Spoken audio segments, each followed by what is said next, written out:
Ну, бо я знаю, ми мали родину в Брукліні. They had friends there. І там О, я знаю, спонсорували. я тобі скажу, Щаня перша приїхала. Ага. Щаня перша приїхала. А вона нам пізніше побула, що ми приїхали. Так що треба. Окей. То, потім, так, перша Щаня приїхала, потім Мирося приїхала, потім я. То через Німеччину, так? Так. Тому я приїхала, тому мама приїхала з татом. То я ще папері ходила робити, що я буду ще не опікувати. Тому що тато був хворий, знаєш, тато мав розстріляли його.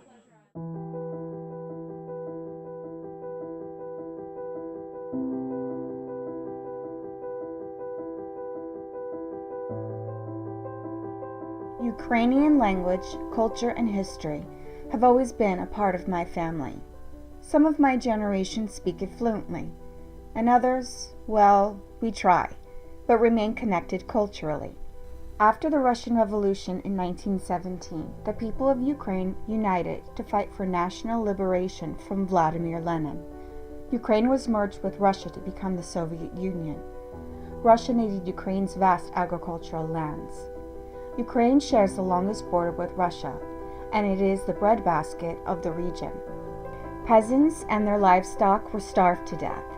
Joseph Stalin feared the peasants would form a rebellion against the Soviet Union. Of course, they resisted the collectivization. Stalin effectively shut down 80% of the farms. This death by starvation killed millions of Ukrainians and more children than in the Holocaust.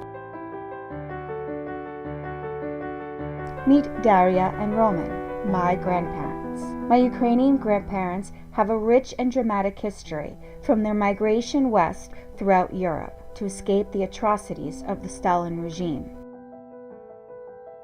Daria Hotovich, my babunya or grandmother, had vast lands and orchards in Drahovich, Ukraine. She was one of 6 children and the eldest girl. Her mother Onorata and father Dimitro pose in a rare picture with the family. Her father held a high directorial position on the railroad. My mother's father Was the station master in Ukraine. One day he was arrested and they never saw him again.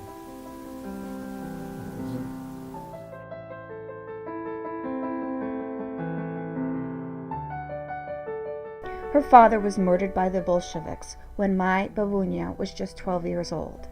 Both the maternal and paternal sides of my family were freedom fighters for Ukrainian independence.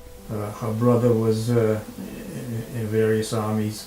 Her sister was in the underground. Her other brothers were in the underground. In fact, when her sister was killed while running away from the authorities, this was when Russia was active in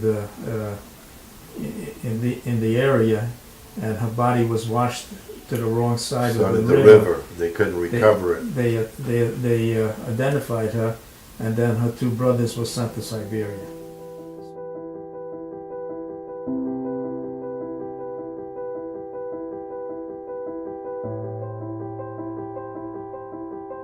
In her early teens, Babunya was orphaned and took care of her family. Her mother, Onorata Makarevich, died of natural causes after a trip to America. Meet Roman Petrina, my dido, or grandfather. He was born in Strig, Ukraine, to an intellectual family. His father, Anton, was a professor and director at a Ukrainian school. Roman's mother, Anna, cared for the family of 6: Slauko, Omolan, Roman, my grandfather, Bodan, and Markian. They had only one sister, Nadia. Little Markian died when he was 6. By the time he was 16, Dido was a member of PLAS, the Ukrainian Scouts. Though this was back in 1917, the Scouts had a paramilitary unit, which would morph into the Ukrainian Insurgent Army. Their mission was to free Ukraine from Soviet and Polish control. My father was part of a Plas group. It was called Kuri, and they were very patriotic. And he was a Pete Hurunchi. I don't know exactly what that rank was, but he was very active in that. And throughout his life, he was always very active in scouting, in political discussions with his friends. The whole thing, yeah, because the whole family there was very active. Including your mother's family? Yes, my mother's family is also. I don't know whether she herself was, she had the feelings. Clearly, their political affiliation for Ukrainian independence automatically made them a target.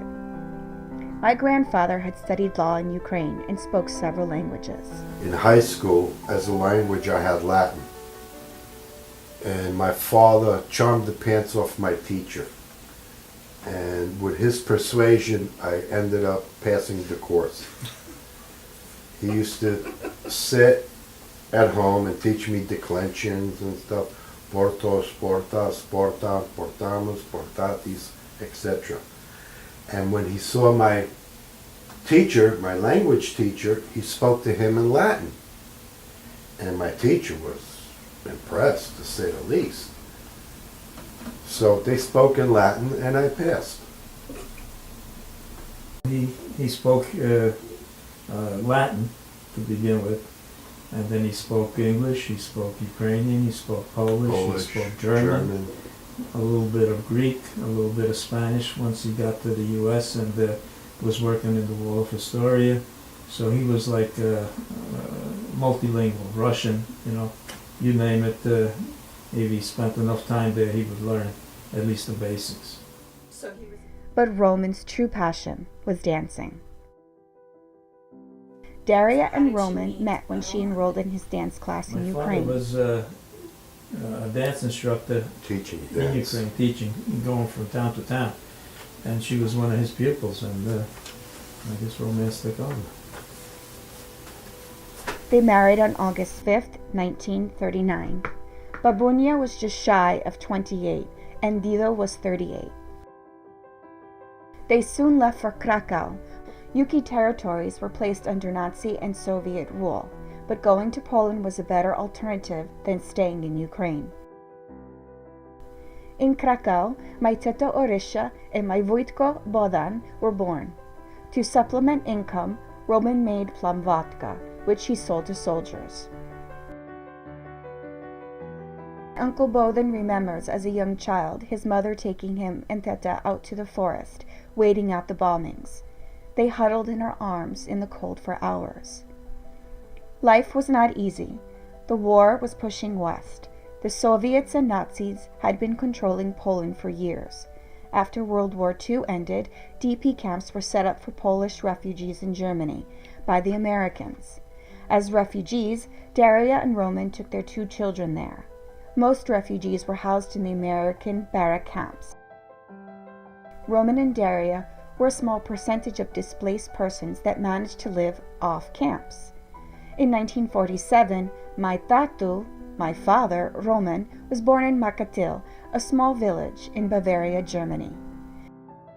You remember sailing on the boat? Sort of like, we were like in the cabins and everybody was throwing up. Guess you'd remember that, huh? Yeah. Well, at least they have more lifeboats than the Titanic. The General R.L. House transported my family from Bremerhaven, Germany, past the Statue of Liberty and to the docks of Ellis Island. My family arrived in New York Harbor in October 1949. My father was 48, my mother was 37. Orisha was 8, I was 5, and Roman was 2. Ellis Island would eventually close down in November 1954.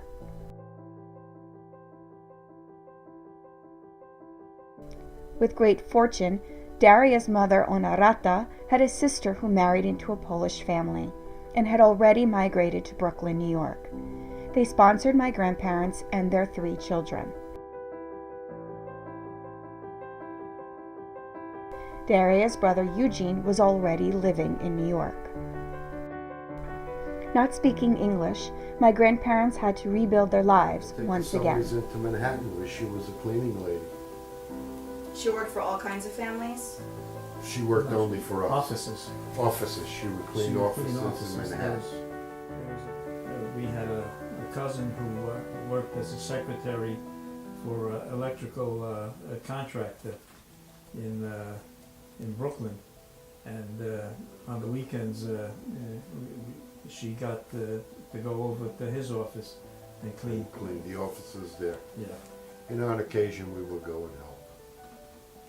But though I resisted. My grandfather worked at the Waldorf Astoria, where he was a supervisor in the linen department until he retired. Their legacy is characterized by the many faces of brothers and sisters,